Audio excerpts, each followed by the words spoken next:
오늘 말씀은 디모데전서 6장 17에서 19절입니다. 같이 읽겠습니다. 시작. 네가 이 세대에서 부한 자들을 명하여 마음을 높이지 말고 정함이 없는 재물에 소망을 두지 말고 오직 우리에게 모든 것을 후히 주사 누리게 하시는 하나님께 두며 선을 행하고 선한 사업을 많이 하고 나누어 주기를 좋아하며 너그러운 자가 되게 하라. 이것이 장래에 자기를 위하여 좋은 터를 쌓아 참된 생명을 취하는 것이니라. 아멘. 쉬운 성경으로 제가 다시 읽어드리겠습니다. 이 세상의 부자들에게 이 말을 전하십시오. 교만하지 말며 돈을 의지하지 말고 하나님께 소망을 두라고 가르치십시오. 하나님은 우리가 필요로 하는 모든 것을 주시며 또 그것을 누리게 하시는 분이십니다. 선한 일을 하도록 노력하며 베푸는 가운데 부유함을 누리도록 그들을 가르치십시오. 나누어주고 베풀 때에 맛볼 수 있는 참 기쁨을 말해 주십시오. 그렇게 할 때 그들은 하늘 창고에 보물을 쌓게 될 것입니다. 이것이 그들의 미래를 위한 든든한 터가 되고 참 생명을 얻게 해 줄 것입니다. 아멘. 여러분, 등잔 밑이 어둡다라는 속담이 있습니다. 이 말은 불이 비춰주는 곳만 그렇게 쳐다보고 그 밑에 어두운 부분은, 가려진 부분은 모른다는 것입니다. 또한 찾고 있는 것이 자기 코앞에 있는지도 모르고 멀리서 찾고 있다는 그런 말도 됩니다. 이렇게 우리는 무엇에 초점을 맞췄는지에 따라서 보게 되는 것이 있고 또 보이지 않게 되는 것이 있습니다. 마치 우리가 손전등을 비추고 무엇인가 찾는 것과 같지 않습니까? 이 비추는 곳만 우리는 시선을 고정을 하게 됩니다. 그리고 자기가 바라는 곳만 손전등을 이렇게 비추게 됩니다. 그래서 마치 우리 인생이 이렇게 손전등을 들고서 그 어두운 산골짜기를 그렇게 나가는 것과 같다는 생각이 좀 들게 됩니다.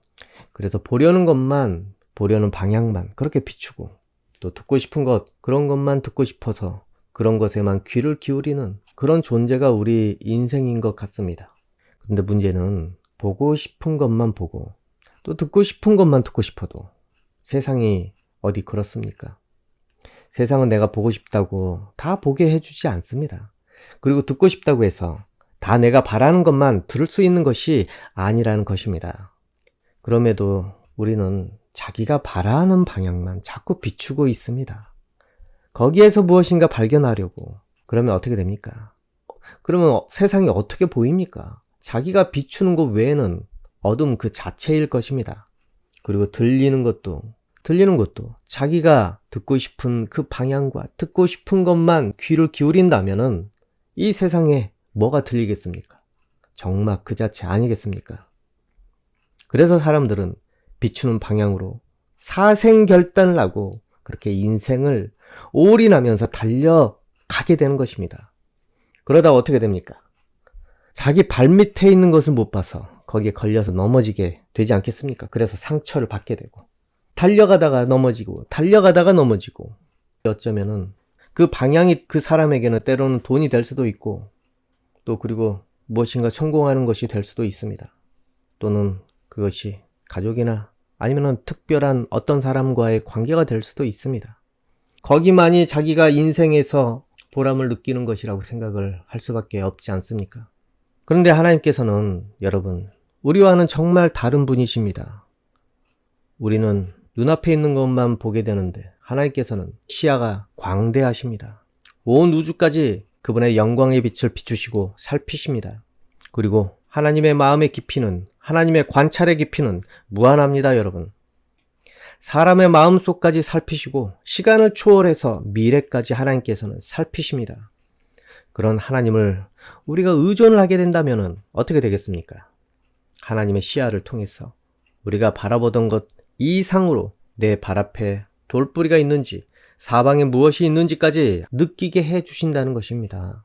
그래서 자기 주변에 위험한 것이 있거나 그리고 이 길이 정말로 위험한 길이고 넘어질 수 있는 길이구나, 조심해야겠다, 그런 거 느껴지지 않겠습니까? 하나님을 의지하면은 하나님께서는 이 인생을 보게 하시고 그리고 이 지역을 보게 하시고 이 때를 보게 하셔서 더 이상 이 세상에서 넘어져서 망하지 않게 해 주실 것입니다. 이 오늘 본문을 보면은 오늘 본문은 예배소에 있는 이 디모데에게 바울이 그렇게 보낸 편지입니다. 예배소가 어떤 지역인지 지난 설교 아마 들었을 것입니다. 항구 도시, 그리고 무역항이었습니다. 그러다 보니까 엄청나게 상업이 발달한 곳입니다. 상업이 발달하면은 역시 돈이 많이 오가는 곳, 그곳이 바로 되는 것입니다. 그래서 돈이 많이 오가니까 향락 문화가 발전이 되고 여러 가지 퇴폐 문화도 넘쳐나지 않겠습니까? 그리고 또 돈이 많다 보니까 그것을 지키기 위해서, 그리고 나도 돈이 많기 위해서 우상을 섬기게 됩니다. 아데미 여신, 그 우상을 그 지역은 정말로 섬겼습니다. 그래서 신전이 어마어마하게 컸습니다. 또 마술이 넘쳐났습니다. 그 지역은. 그러니 그 마술하는 사람들, 또 그 아데미 여신, 그 우상을 통해서 그렇게 종사하며 돈을 버는 사람들 많지 않습니까? 그러면서 큰 돈을 버는 이들이 아마 넘쳐났을 것입니다. 그러면은 이 에베소 교회에도 그런 분야, 그런 사업을 하는 사람이 아마 들어오지 않았나 생각을 해보게 됩니다. 그런 쪽으로 돈을 많이 버는 그런 부자들이 왔을 것입니다. 그래서 바울은 디모데에게 예배소 지역 교회에 그러한 부자들에게 이렇게 명령하라고 당부를 한 것입니다. 네 소망을 정함이 없는 재물에 두지 말라고. 여러분, 근데 우리가 이것을 잘못 해석하면은 재물은 부정하다, 이렇게 해석할 수도 있습니다. 재물이 부정한 것이 아니라 그 재물을 얻기 위해서 하는 그 행동이 부정하다는 것입니다. 즉 무슨 말이냐면은 이 재물은 필요합니다. 누구나 인생을 살기 위해서 필요합니다. 교회에서도 필요합니다. 그리고 하나님의 복으로 하나님께서 사용하시는 도구입니다. 또 우리 역시도 그것을 통해서 기뻐하고 또 슬퍼하기도 하고, 그래서 이 재물은 하나님께서 주시는 복이 될 수도 있고, 그리고 이 재물은 저주의 원흉이 될 수도 있다는 것입니다. 여기서 중요한 것은 재물이 아니라 정함이 없는 부정함이라는 것입니다. 사람이 돈과 재물 욕심에 빠지게 되면은 이 눈에 보이는 것이 돈밖에 없습니다. 그래서 잘못된 방법, 못된 짓을 해서라도 그 돈을 얻으려고 합니다. 뭘 해도 상관이 없다고 그렇게 생각을 하게 됩니다. 그래서 이러한 것을 통해서 돈을 버는 것이 바로 부정한 방법입니다. 우리가 일명 얘기하는 더러운 돈, 나쁜 짓을 해서 버는 돈, 그러지 않습니까? 검은 돈. 이처럼 이 돈에는 태그가 있는데, 꼬리표가 있는데, 깨끗하게 번 그 깨끗한 돈, 더러운 짓을 해서 번 그런 부정한 돈, 더러운 돈, 이 세상에서도 그렇게 나눕니다, 여러분. 그러지 않습니까? 그래서 더러운 돈에 대해서는 국가가 그거를 그렇게 가져가고, 깨끗한 돈에 대해서는 국가가 장려를 하게 됩니다. 하나님 앞에서도 마찬가지라는 것입니다. 세상에서는 깨끗한 돈이 될 수도 있지만 하나님 앞에서 가지고 온 그 재물이 부정한 재물이 될 수도 있습니다. 어떻게 그렇게 되냐면은 그 지역을 보면 압니다. 그 지역은 항구 도시이고 또 아데미 여신의 신전이 엄청 큰 곳인데, 그리고 온 도시가 이 마술에 빠져있는 그런 도시인데, 바로 그 여신을 섬기는 그 우상을 파는 사람, 그리고 마술을 해서 귀신을 통해서 점을 쳐주고, 그러면서 그렇게 벌어온 돈들, 그런 것이 하나님 앞에서 부정한 돈이라고 하는 것입니다. 돈이라고 해서 모두 똑같지 않습니다. 나쁜 짓을 해서 훔쳐온 돈이라는 것, 거기에는 다른 정의가 내려집니다. 경찰서에서 다 증거물로 제출하게 됩니다. 걔는 돈의 기능을 할 수가 없습니다. 왜냐하면 증거이기 때문에, 범죄의 증거이기 때문에 돈의 기능이 소멸되는 것입니다. 이처럼 하나님 앞에서도 그렇게 부정한 우상을 통해서 돈을 벌어서, 그리고 나쁜 짓을 해서 돈을 벌었어, 가지고 온 돈은 하나님 앞에서 돈의 기능을 다한 것입니다. 돈의 기능이 소멸된 것입니다. 그렇기 때문에 그 지역 사람들, 아데미 여신을 통해서 정말 부자가 된 그런 사람들, 그리고 마술을 통해서 사람들을 속여서 그렇게 돈을 번 그런 사람들이 가지고 온 돈은 정함이 없는 돈이 되는 것입니다. 이처럼 이 하나님께, 여러분이 하나님 말씀에 따라서 사업을 하고, 그리고 돈을 벌고 하나님의 뜻을 위해서 그렇게 장사를 하고 하나님 원하는 대로 선한 사업을 그렇게 하는 그런 사람들이 하나님께 드리는 이 돈은 하나님의 통화입니다, 여러분. 하나님께서 지정하신 돈의 단위, 통화, 달러, 위안화, 한국 원화, 일본 엔화 있듯이 그것은 하나님의 통화라는 것입니다. 그러니 여러분, 하나님께 뜻을 두고 하나님께서 바라시는 방법으로 그렇게 돈을 모으시고 사업을 하시기 바랍니다. 그리고 하나님께서 원하시는 대로 그것을 쓰시기 바랍니다. 그러면은 하나님의 통화가 하늘 창고에 가득 쌓이게 된다는 것입니다. 그것이 거기서 끝납니까? 여러분의 영원한 생명을 보장하게 됩니다. 그리고 이 세상에서도 하나님의 통화가 여러분 은행 잔고에 가득 차면 찰수록 이 세상 생활도 변화되지 않겠습니까? 하나님께서 주시는 복으로 사는 것 아니겠습니까? 그러니 하나님께 소망을 두고 일하고 돈을 벌라는 것입니다. 그리고 또한 하나님께서 그들이 번 돈에 대해서도 기뻐하신다는 것입니다. 그것이 모두 하나님의 도구가 될 것인데 어떻게 하나님께서 그것을 미워하시겠습니까? 여러분, 그렇게 우상을 내려놓고 그렇게 못된 짓으로 돈을 버는 것을 내려놓고 모두 회개하고 그리고 하나님께서 바라시는 그 뜻에 맞춰서 다시 살려고 하면 내려놓은 모든 것을 하나님께서는 보상을 해주시게 됩니다. 무엇을 가지고라도 다시 보상을 해주시고 그리고 그 인생을 책임져 주시는 것입니다. 옛날에 정부가 무슨 도로를 만들거나 그러면은 집을 철거를 해야 됩니다. 그러면은 어떻게 합니까? 그 토지에 대해서 보상을 해주지 않습니까? 마찬가지로 여러분이 모두 내려놓고 하나님의 천국의 고속도로를 허락을 한다면 하나님께서는 보상을 해주시게 되어 있습니다.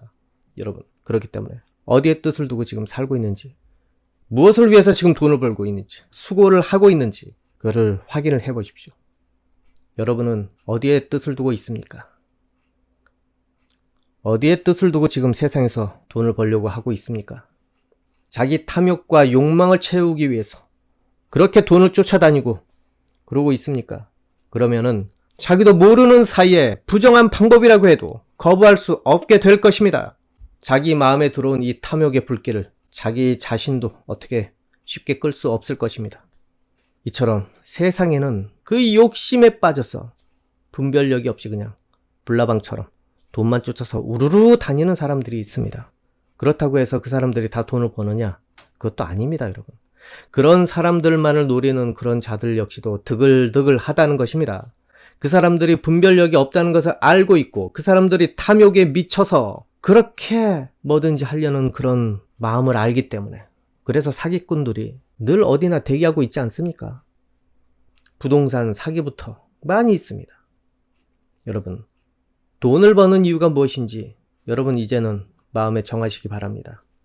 욕심과 탐욕 때문에 그것을 채우기 위해서 그런 뜻으로 자기가 지금 오늘도 돈을 벌 생각을 하고 있는지, 그저 자기의 인생 하나를 어떻게 해서라도 잘 먹고 잘 살기 위해서 그래서 내가 이렇게 돈을 벌고 있지는 않는지. 하지만 우리의 모든 뜻을 하나님께 두고 살기로 그렇게 마음을 먹는 순간부터는 하나님께서는 작업을 하시게 됩니다.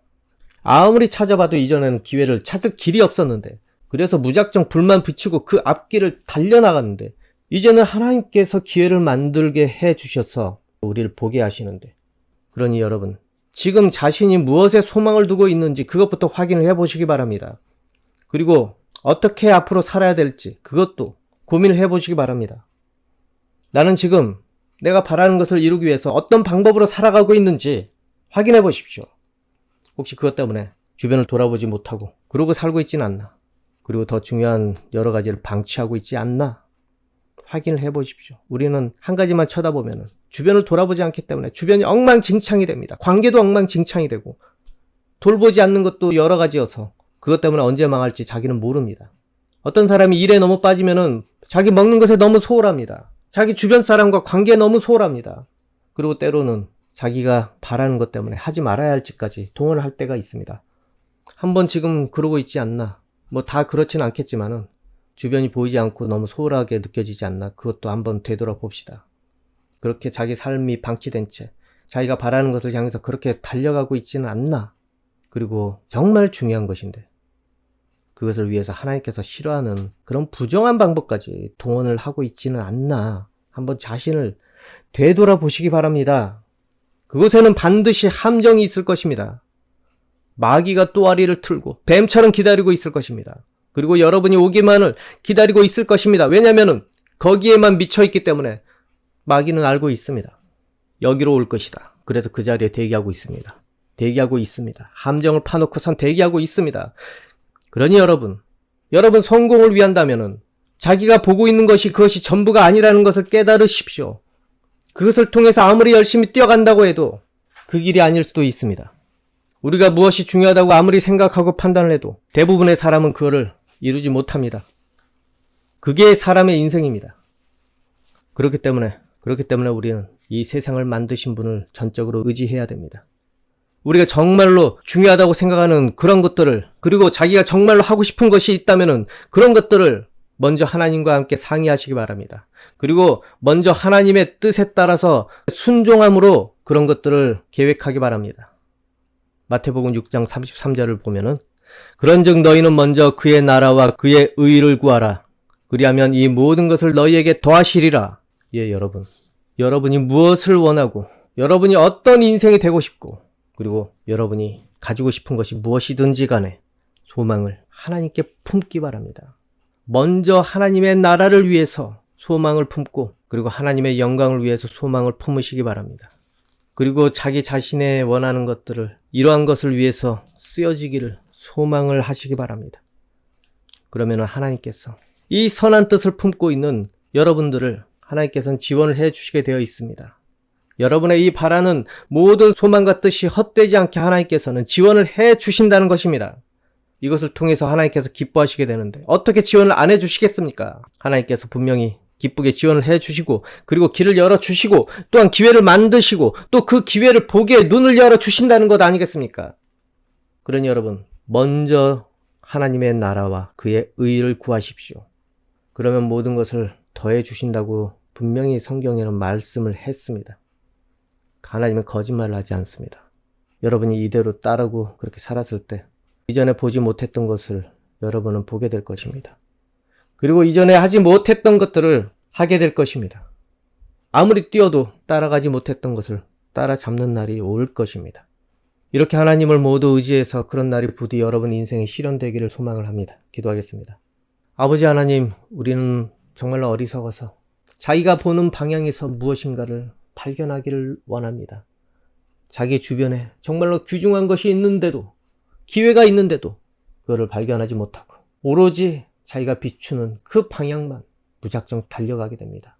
주님, 이러한 우리의 인생을 불쌍히 여겨 주십시오.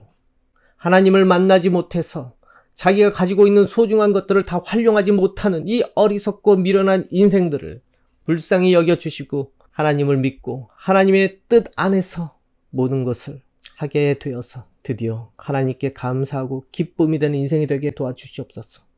아버지 하나님, 어려운 사람들에게 하나님을 믿는 믿음을 더하여 주십시오. 그래서 그 어려움이 하나님을 통해서 해결되기를 소망을 합니다. 하나님의 나라가 그렇게 자기를 다스려서 하나님의 도움을 맛보는 그런 인생으로 변화되기를 원합니다. 그리하여서 하나님께 영광이 되기를 원합니다. 예수님 이름으로 기도합니다. 아멘.